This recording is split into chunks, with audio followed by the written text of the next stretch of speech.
The date is Saturday, September 13. The Champions Cup holders take the field in the feature encounter at 3:30 p.m. Standing in their way is a Denby High team, eager to prove its mettle. Live and exclusive coverage will be on CVM TV, CVMTV.com, and CVM TV on YouTube. But before that, CVM TV's exclusive coverage rolls on with two other Clarendon rivals facing off. At 1 p.m, it will be reigning the Costa Cup champions Garden Maceo looking to turn back the challenge of Veer Technical. It's live and exclusive. It's a schoolboy football action on CVM TV. Saturday, September 13 from Glenmore High.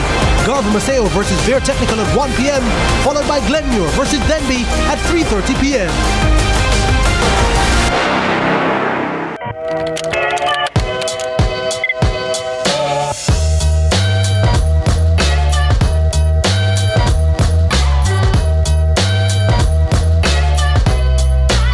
My name is Glenn Titus Campbell. CVM, see it happen.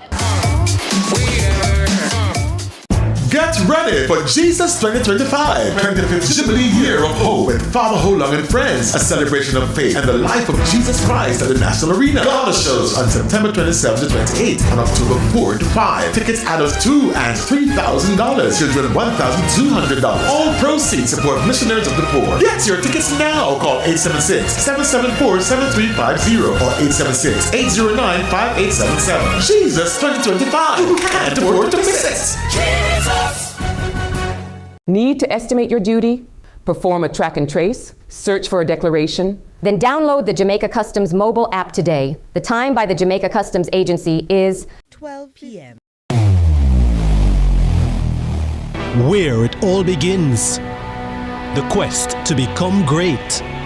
Inspired by those who went before them, these four boys dream of playing in the ISA schoolboy football competitions. Will you score this for Casey? Will you score? It's a shot, it's a goal! And it's a shot, and it's a goal! And Casey has won the Manning Cup, and they will play Clarendon College in the Olivia Shield.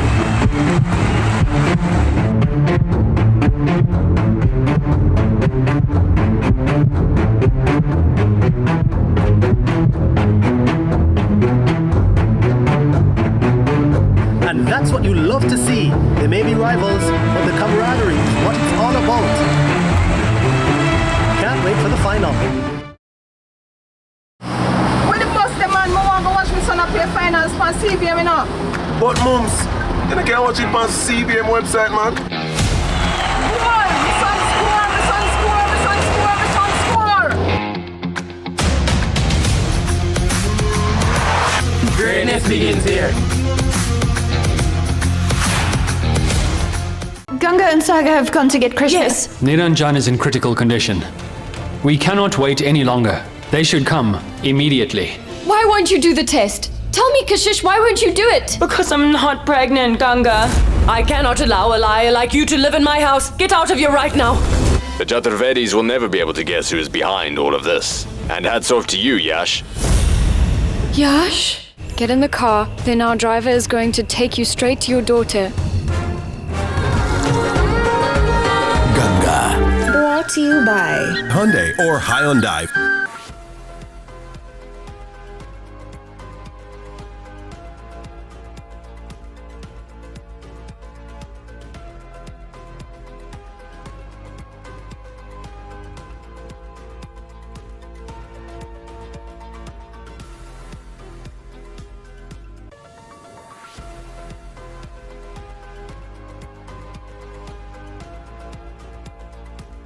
Thanks for joining us for CVM News at Noon. It's Friday, September 12, 2025.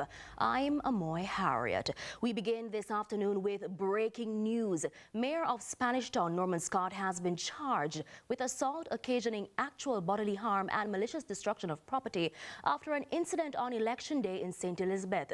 Mr. Scott, who was the PNP MP candidate for Southeast St. Elizabeth, allegedly slapped a female JLP indoor agent in the face at the polling station located at the B.B. Coke High School in the parish. Now, the woman claimed the incident left her with a swollen face and broken eyeglasses.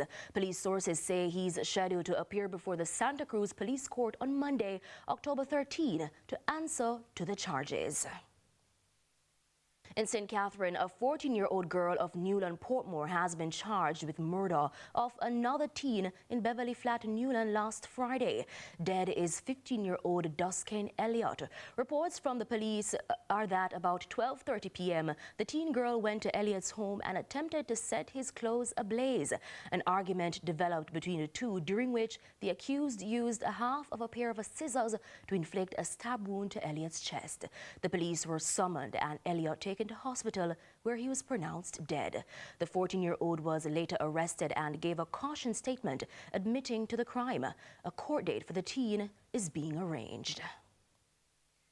Police and firefighters have cordoned off the road both ways in the vicinity of an accident in Duncan's Trelawney.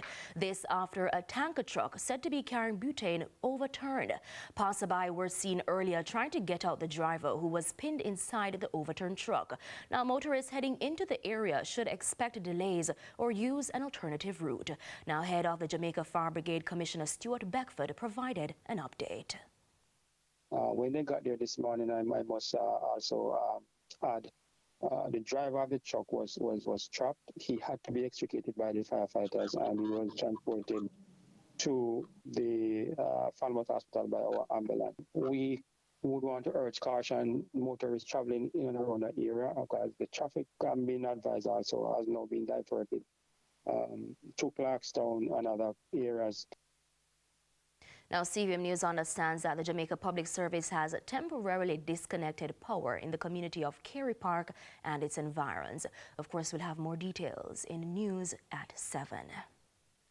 Now, despite his party not being successful in the 2025 general election, People's National Party President Mark Golding vows to continue as the party's leader. Speaking at a press conference on Thursday, Mr. Golding said there have been instances where party leaders have tendered their resignation after losing an election. But for him, he's willing to continue to serve Jamaica. I serve at the pleasure of the party. And, I'm happy to continue to serve in the capacity as leader for as long as the party wants me to. And thus far, all of the MPs who have been elected, all 28, other than one who's overseas traveling, have signed a letter confirming that they have confidence in me and want me to be the leader of the opposition. Meanwhile, Mr. Golding says he received advice from the party's lawyers who attended the final count that the magisterial recount was unlikely to change the outcome in any of the seats. But for the St. Andrew West Central seat, Mr. Golding says that seat is under critical observation by his lawyers. In the case of West Central St. Andrew, however, the nature of the irregularities which took place there is being carefully scrutinized in anticipation of a case being brought to the constituted authority for appropriate relief. I won't be able to answer more questions on that today. That matter is with our lawyers. Baseless, frivolous, and an indicator of desperation. That's how the Jamaica Labour Party is describing claims by the PNP that there were irregularities in the St. Andrew West Central constituency on election day. The seat was being contested by the JLP's Dr. Andrew Holness and the PNP's Paul Buchanan. At a press conference on Thursday, PNP President Mark Golding said he received advice from the party's lawyers who attended the final count that the magisterial recount was unlikely to change the outcome in any of the seats. But for speaking at a JLP press conference hours later, Chairman of the JLP's Manifesto Committee, Kamina Johnson-Smith, clapped back. Many or the several legal bodies or constituted bodies which are empowered to take decisions in respect of irregularities, none of them received any reports. The margin of 2,110 votes is similar to the margin that has been reflected in this seat consistently since 2002. And in fact, in particular, in respect of the Seaward primary polling stations, which were the last ones to come in, I think everyone remembers the nail-biting moments where the television stations had the Prime Minister as trailing, I believe was the language used, because those winning boxes were not in. And they're not winning boxes this election. Every election, the electors who vote in Seaward primary polling stations vote overwhelmingly in support of their preferred candidate, Andrew Michael Holness. Meanwhile, Cabinet Minister Floyd Green has brushed aside the PNP's call for an independent inquiry into the general election, describing it as a sign of deflection. Speaking on CVM's lead story on Thursday, the MP-elect for St. Elizabeth Southwestern said the opposition is simply buying into its own hype. They're trying to deflect. They're trying to not take responsibility for the defeat. They're trying to say things like, do an independent review, when they know very well that in the general course of things, our detailed report will be done, will be submitted to the ECJ, which has independent members, has 2 members from the PNP, 2 members from the JLP, and a majority of independent members who will do a review. That happens every election. Meanwhile, for former Director of Elections Art Fisher, in response to the PNP's call for an independent inquiry, he notes that the EOJ usually produces a detailed internal audit for both parties to review and assess. During my time, the Director of Elections was required to produce a very detailed report on the election to the Commission. That would be done, within a year and a half. But given what we have heard, I would think that that request would be very urgent and would be expected within weeks, okay? And that report, both political parties, including the PNP, who are represented at the Commission, would be able to look at that report. And based on findings, I think that the Commission itself may or may not decide to take that action of asking for an independent review. Now, Councillor Mario Mitchell expressed serious concerns about the monitoring of deportees at Thursday's Municipal Corporation meeting in Manchester. Mr. Mitchell questioned the tracking of individuals with criminal histories. His remarks follows a recent shooting on Caledonia Road in the parish, where deportee Dave Francis Wilson, otherwise known as Brownman, engaged police in an hours-long standoff and reportedly claimed 2 lives.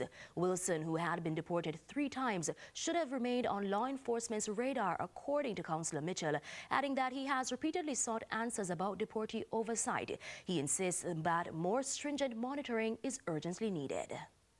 Shooting on Caledonia Road. I know a little bit about firearms, and some of the rounds, 745, 2.2856 rounds were found with the person who was there occupying the police for about 4 to 5 hours. If you know anything about guns, those are what I think those are what the military used to use in a gun that's called SLR, and those are even banned by the military and the government. So that's one concern. 3 rifles, guns may be there, and he was deported 3 times already. Somebody like that should have been on the radar. Somebody like that should have been under a microscope. A similar crime like this, no, not as serious as the one here, was already committed in Canada. So, begs the question again, when I asked about when Donald Trump was re-elected, I asked a question in this very council about those persons who are committed by deportation. Are we monitoring them? And I'm going to ask a question, it may be bigger than my good friend, Inspector Lloyd, but I'm asking from a standpoint where it needs to go to a higher place. We need to have some monitorization of these persons. Mayor of Lucy, Sheridan Samuels, has announced that the Ministry of Local Government has selected the Hanover Parish Disaster Coordinator. She's set to represent Jamaica at an upcoming disaster seminar to be held in Japan next month. I am extremely excited for the opportunity that was provided to me. I'm looking forward to learn as much as I can during this experience and to see how best this experience can help the nation on a whole, my parish and the nation on a whole in overall disaster resilience and management in the future.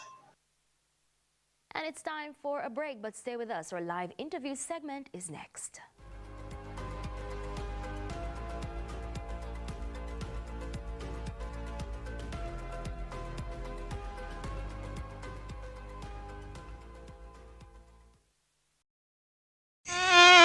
I've been here before. It's like an all-you-can-eat buffet. Look!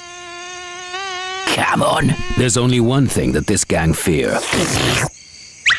Take a Farco! Farco Rapid Kill gives quick and effective control of all crawling and flying insects. Farco Rapid Kill, strong and effective and a fresh lemon smell. Remove the pests you don't want. Farco Rapid Kill, the effective solution with rapid killing power. Farco, tough solutions for tough problems. Welcome to JDIC set. All right. Roll the camera now. 5, 4, 3, 2. Hi, this is Deposit Insurance in a minute.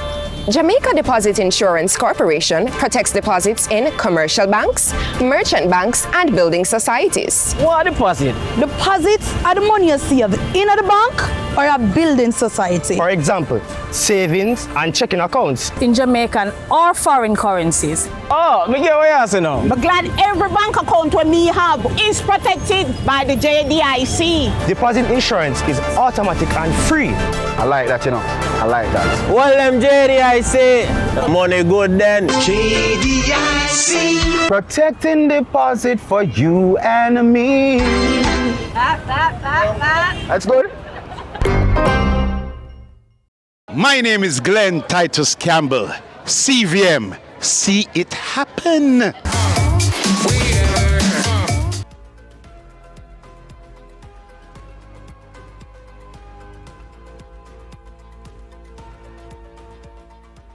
Welcome back to CVM News at noon. Now, at the Kingston and St. Andrew Municipal Corporation monthly council meeting on Tuesday, Kingston Mayor Andrew Swaby raised concerns about proposed changes to the process for applying for and granting permits for entertainment events.